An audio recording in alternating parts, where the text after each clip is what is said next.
नमस्कार, मैं आपके साथ आंचल का अध्ययन। आप देख रहे हैं माहौल टाइट है। उत्तराखंड में लिव इन रिलेशनशिप का पहला रजिस्ट्रेशन हो गया है। यूसीसी पोर्टल के तहत आए आवेदन को मंजूरी दे दी गई है। लिव इन रिलेशनशिप के रजिस्ट्रेशन को लेकर के एक नई बहस भी छिड़ गई है। कांग्रेस का कहना है कि इस नियम से महिलाओं की प्राइवेसी पर खतरा पैदा हो गया है, तो उधर सत्ता पक्ष का कहना यह है कि रजिस्ट्रेशन से महिलाओं के अधिकारों को सुरक्षित किया जा रहा है। तो वहीं पर नए नियम को लेकर युवाओं के बीच भी अलग अलग मत देखने को मिल रही है। आज इसी को लेकर के चर्चा करेंगे कि लिव इन रिलेशनशिप से, लिव इन रजिस्ट्रेशन से क्यों टेंशन पैदा हो रही है। लेकिन पहले आपको रिपोर्ट दिखाते हैं।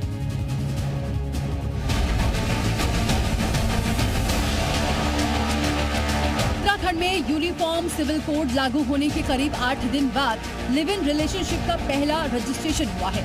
इतिहास में पहली बार किसी प्रेमी जोड़े को बिना शादी के एक साथ रहने की कानूनी मंजूरी मिली है। लिव इन के रजिस्ट्रेशन के लिए देहरादून से 2 और अन्य जिले से 1 प्रेमी जोड़े ने आवेदन किया था। प्रशासन की तरफ से आवेदन की जांच पड़ताल के बाद अभी एक जोड़े के रजिस्ट्रेशन को मंजूरी दे दी गई है। उत्तराखंड में यूसीसी में पहले कपल का रजिस्ट्रेशन हो चुका है। देहरादून के रहने वाले कपल्स ने आवेदन किया था। 16 पन्नों का पूरा प्रोफार्मा भरने के बाद इनकी जांच हुई, पुलिस से जांच कराई गई और इसके बाद अब इनका पंजीकरण हो चुका है और इन्हें अनुमति साथ रहने की दे दी गई है। यूसीसी उत्तराखंड के पोर्टल पर जाकर जोड़े रजिस्ट्रेशन की प्रक्रिया पूरी कर रहे हैं। करीब 16 पन्नों का ब्यौरा ऑनलाइन अपलोड करना होता है, जिसमें कई जरूरी जानकारियां आवेदनकर्ता को देनी होगी। रजिस्ट्रेशन के लिए आवेदकों की उम्र शादी योग्य होनी चाहिए। पुरुष की उम्र 21 साल और महिला की उम्र 18 साल जरूरी। आवेदकों को प्रूफ देना होगा कि वो शादीशुदा तो नहीं है। रजिस्ट्रेशन के लिए दोनों पक्षों की सहमति अनिवार्य है। पंजीकरण के लिए फीस जमा करनी होगी। यूसीसी पोर्टल पर लिव इन रजिस्ट्रेशन के लिए कई आवेदन आ चुके हैं। प्रशासन स्तर पर आवेदनों की जांच की जा रही है, लेकिन इस नए नियम को लेकर नई बहस भी छिड़ गई है। रजिस्ट्रेशन का एक पक्ष समर्थन कर रहा है तो दूसरा पक्ष विरोध में है। जो लव जिहाद के खिलाफ लड़ने की बात कहते हैं, उन्होंने लव जिहाद का लोगों को लाइसेंस दे दिया। ये क्या है live in relationship? How will you answer? Devbhoomi में कैसे आंसर करेंगे?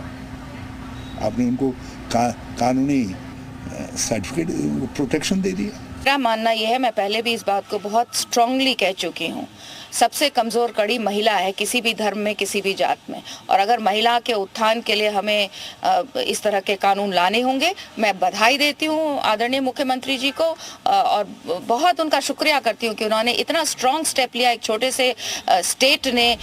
सरकार का पक्ष है कि नए कानून से महिलाओं के साथ लिव इन में पैदा होने वाले बच्चों के अधिकारों की भी सुरक्षा होगी।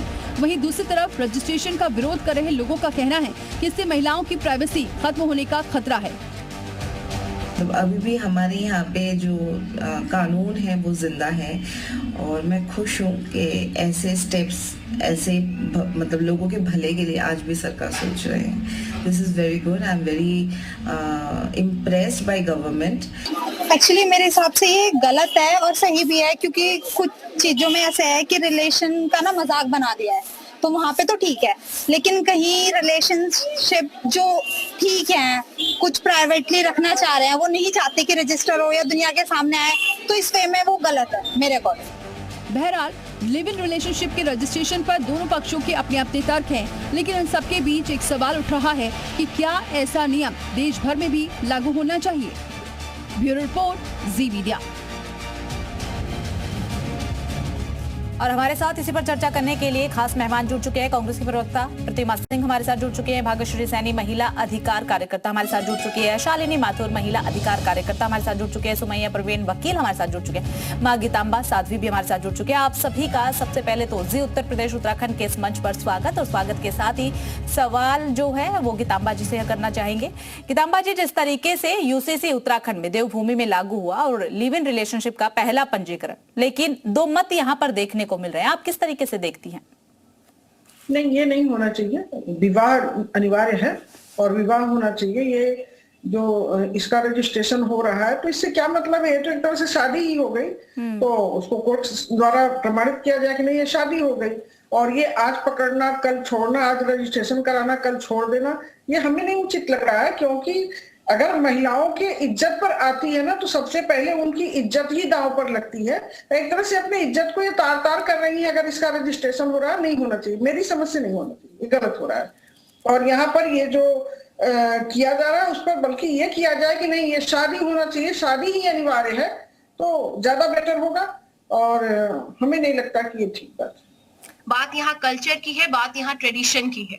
और उत्तराखंड जिसे हम देवभूमि कहते हैं, और यहाँ पे मैंने बातें सुनी, कई लोगों ने कहा सही, कई लोगों ने कहा गलत। बिल्कुल देखिए, कुछ चीजें मुझे लगता है कि आप अगर ये रजिस्ट्रेशन को मैंडेटरी कर रहे हैं ये कह करके कि इससे आप सिक्योरिटी प्रोवाइड करेंगे, प्रोटेक्शन प्रोवाइड करेंगे, तो ये कहीं किसी भी एंगल में स्वीकार्य नहीं है, क्योंकि ये अनएक्सेप्टेबल है। और ये जो है आप एक तरीके से जो पुलिस है उसको एक्स्ट्रा पावर दे रहे हैं उन मैटर्स में जो पर्सनल मैटर्स कहे जाते हैं, जिनको आईपीसी और सीआरपीसी भी उन पर्सनल मैटर्स को पुलिस के दायरे से दूर रखने का काम करता है।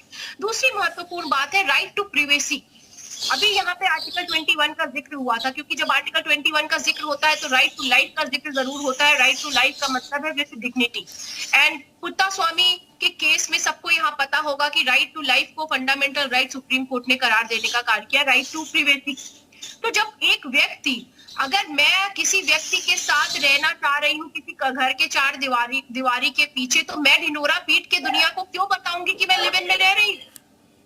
ये बहुत इंपॉर्टेंट है, क्योंकि आप किसी की प्रिवेसी में इन्फ्रिंज करने का कार्य कर रहे हैं। लेकिन प्रतिमा जी आप एक चीज तो समझिए, रजिस्ट्रेशन जो हो रहा है वो गोपनीय रखा जा रहा है, वो सिर्फ पोर्टल पर रजिस्ट्रेशन हो रहा है, गवर्नमेंट के पास उसका डेटा है। आप मुझे कंप्लीट कर लेने दीजिए, मैं शायद आपको समझा पाऊंगी कि मैं क्या कहना चाह रही हूँ। मुझे 15-20 सेकंड देखिए, मैंने सब कुछ देखिए। नहीं, यहाँ पे कैसे गुप्त रख रहे हैं आप, ये बताइए कैसे गुप्त रख रहे हैं? जहां पर आप इतनी सारी फॉर्मेलिटीज को, और कुछ केसेस में, कुछ विशेष जाति के केसेस में आप धर्म गुरुओं का भी इन्वॉल्वमेंट कर रहे हैं, इसमें उनके सर्टिफिकेट की भी डिमांड कर रहे हैं, आप पुलिस से वेरिफिकेशन करा रहे हैं, तो कहां से ये गुप्त हो गया, कहां से ये सीक्रेट हो गया? ये सीक्रेट नहीं हुआ, ये तो पब्लिक डोमेन में हो गया। एक बात मैं आपको छोटी सी बताऊं, जिस भी चीज का रजिस्ट्रेशन होता है, रजिस्ट्रेशन, और वो चीज अगर एविडेंस की मैं बात करूं एक्ट की, तो वो पब्लिक डॉक्यूमेंट में कंसीडर की जाती है।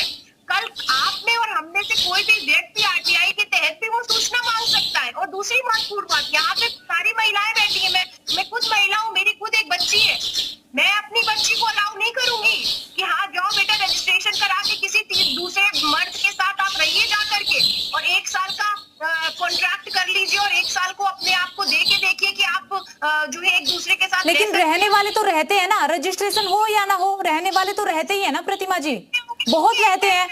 और कितने केस ऐसे भी हुए हैं जो रहते हैं और फिर बाद में लड़कियों की डेथ हो जाती है, कितने सारे केसेस ऐसे भी देखे हमने।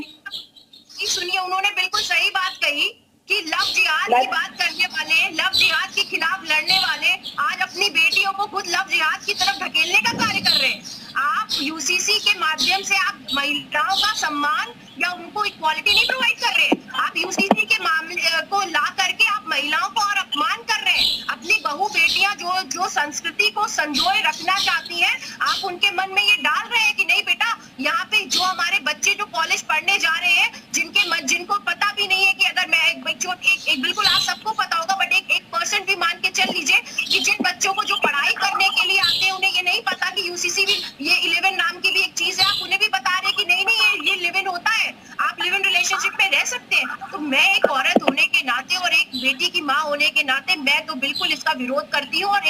और बिल्कुल मैं ये धामी जी से कहना चाहती हूँ कि आप बताइए कि आप अपनी बेटी को इस तरीके का जो है कृत्य करने के लिए अलाउ करेंगे। और दूसरी महत्वपूर्ण बात, चलिए ठीक है, शालिनी जी का रुख कर लेते हैं। शालिनी जी हमारे साथ जुड़ गए, शालिनी जी का रुख कर लेते हैं। शालिनी जी। हाँ जी, देखिए ये जो लिव इन रिलेशनशिप वाला जो एक्ट है, ये जब डोमेस्टिक वायलेंस प्रिवेंशन एक्ट बना था 2005 में, तो ये उसका एक हिस्सा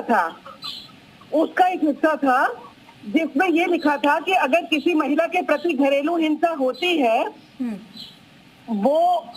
वो शिकायत कर सकती है और उसको रिलीफ मिलेगा।